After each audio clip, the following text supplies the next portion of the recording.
I don't have numbers for how many times I have seen Fawlty Towers.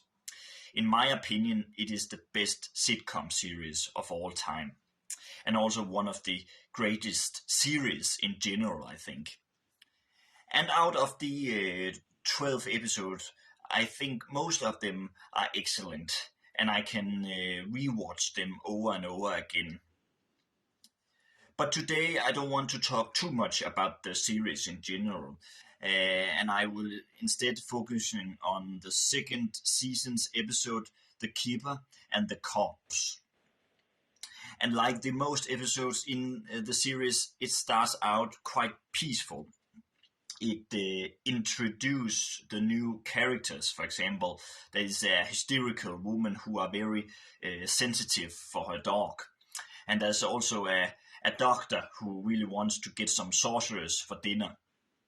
And then there is a sick man whose name is Mr. Lehman, who wants to get breakfast in the bed the next morning.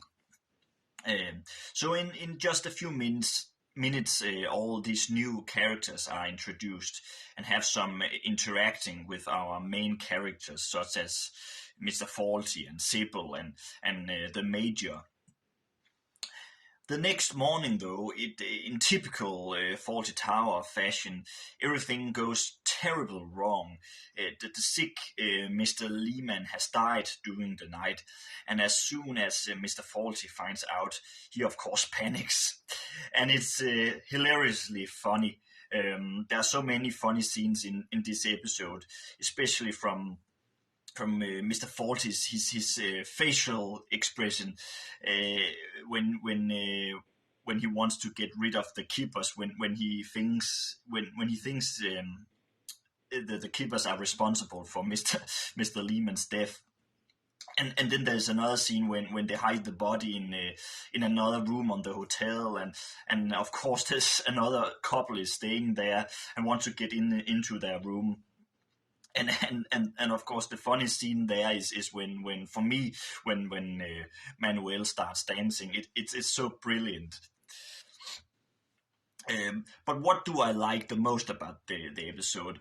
Well, it has a terrific pace and many funny moments. And my favorite line, I think, is when the Major sees the dead body for the second time, and he just asks calmly, "Another one, Fawlty?"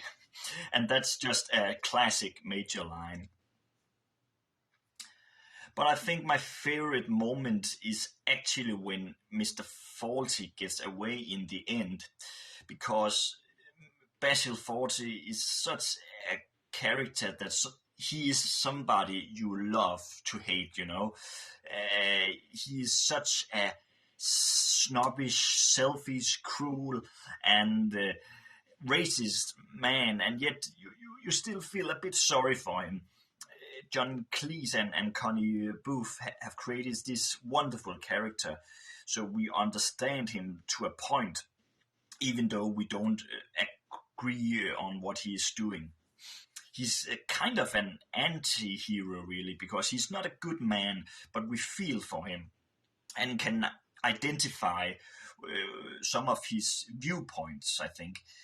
It is because it's a man who never really wanted to be a hotel inspector, and yet here he is trapped by his job and his dominating wife.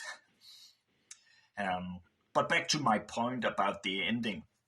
When he hides himself in the basket and is taking away, Sybil and the rest of the company have to get themselves out of the mess. And I think there's somehow a kind of a poetic justice to it, because in most of the episodes it is really Fawlty himself that has to deal with the mess. Yeah. And like Andrew Sachs, is it Sachs his name, who plays Manuel? He says in a documentary about the series, you can describe Fawlty Towers as a tragedy with laughs. So overall, I love this episode very much. I don't think it's not in my top two, but it is definitely one of my top 5 favorites in the series. Therefore, I will give it 9 stars out of 10. Thank you so much for watching this video. I hope you enjoyed it, and if you have seen it and the episode and like it, write down in the comments what you think of it, and yeah, have a nice day.